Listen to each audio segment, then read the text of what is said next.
అమ్మా ఫంక్షన్కి తను చీర కట్టుకునే వస్తుంది. నువ్వెందుకు అంత టెన్షన్ పడుతున్నావు? నీకేం తెలుసు తన పద్ధతి? ఇంట్లో నైట్ వేసుకుని తిరగవంటే మా అత్తయ్యకి చీర అంటేనే ఇష్టమని ఇంట్లో కూడా చీర కట్టుకొని డింగు డింగుమంటూ తిరుగుతుంది తెలుసా? ఏదైనా ఫంక్షన్ ఉంటే అది ఉతికినా ఉతకకపోయినా నువ్వు పెట్టిన చీర కట్టుకుంటుందమ్మా.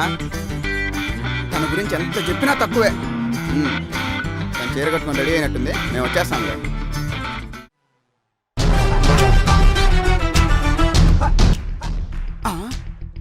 ఊసే మా అమ్మకి నువ్వు పుత్తడి బొమ్మ పూర్ణంలా రెడీ అవుతావు అని చెప్పాను. ఇదేంది బొమ్మలు టీ-షర్ట్ వేసుకున్నావు?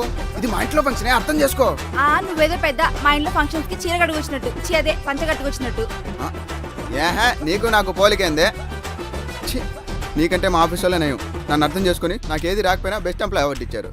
అది ఇచ్చి 4 ఏళ్ళు అయింది, పాత సామాన్లు కూడా కొనుక్కోవట్లేదు. పాత సామాన్లోడా? నీకేం తెలుసు దీని విలువ? Do you know value of this shield? Black shield cheap. ఎందుకనవు ఆన్లైన్ లో ఫుడ్ ఆర్డర్ పెడుతుంటే బాగా మెక్కుతున్నావుగా, ఎన్నైనా అంటావు. అదేదో నువ్వు వంట చేసినట్టు చెప్తున్నావు కదే.